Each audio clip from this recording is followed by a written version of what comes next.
Let's do some calls of the day.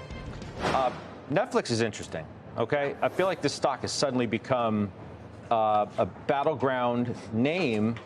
It's pacing for its 6th consecutive down day, okay? It's the worst streak since January.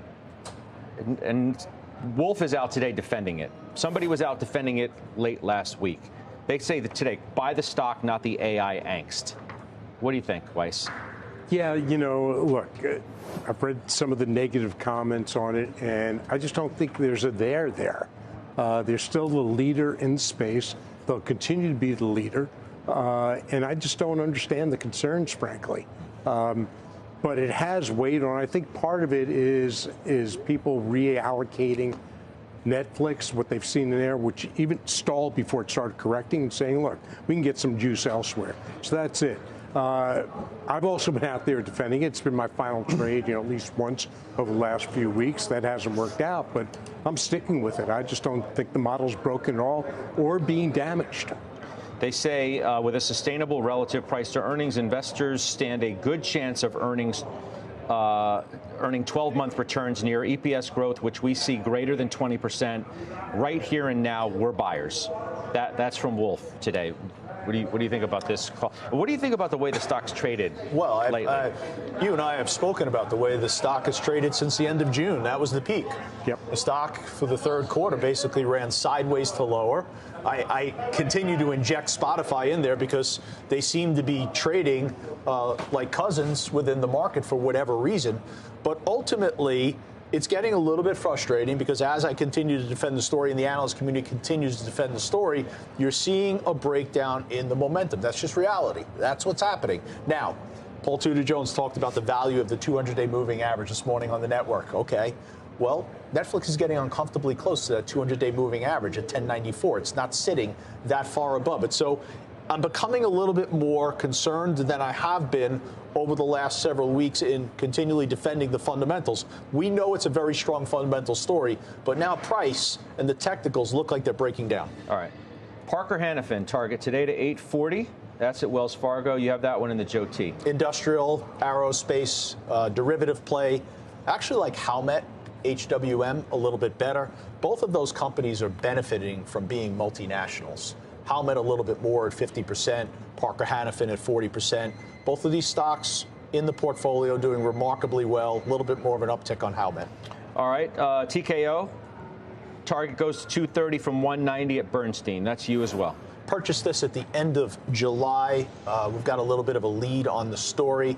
Upcoming earnings are going to be critical here. When you look at the UFC, comps are somewhat difficult. The other side of it, WWE, looking for a strong quarter here. Recent announcement with the deal with ESPN.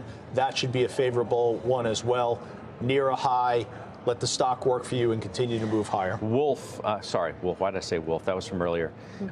Zoom added to the top picks list with a 110 target at Rosenblatt. You own that both personally and in the Joe T. Not smiling over it either because it really hasn't worked out particularly well. The reasons behind the entry were a very strong rally in 2024, and it reached its peak point at that point, and it really hasn't accelerated since then. It's been moving sideways to lower. This is not a growth story. You think about what growth was and Zoom years ago, you could make that strong, robust growth argument. You can't make that anymore. You're talking about low single-digit revenue growth for this company. Why do you own it? October 31st is the next rebalance. No. You own it personally. So you don't have the parameters of the ETF. Look, I've said this on air. Sometimes I feel uncomfortable knowing when there's an upcoming rebalance, myself liquidating something that potentially could get liquidated from the ETF. I'd rather it get liquidated from the ETF, and then I'll act. Do you have a broader, longer view of can we look at that again, what you're talking about, the sideways trade? Of Zoom itself? Yeah, there it is. So you'll see the big run-up August 24 to November of 24. A whole lot of nowhere since nowhere. Can you pull that, the winter. Yeah, can we pull that back maybe 2 years? Can we pull that back a little bit? There you go, Scott, look at that. So that's August of 24 to November of 24. And that is what everyone is reacting as. So when the calendar rolls forward and you lose that 12-month calendar time frame, you lose that. That's no longer a calendar. And now if you roll that chart forward, you're going to see, to your point, it looks like a whole lot of nowhere. Yeah. which is where the frustration lies. What about DoorDash, overweight Morgan Stanley today? The Joe T owns that. It's an all-time high today for that name. Number one consumer discretionary holding that we have, strongly correlated to what we've seen in the growth of Uber. They have dominant market share. It's interesting. You know, my son's up in Danbury, Connecticut playing hockey. He needed a vacuum last night. DoorDash within 45 minutes.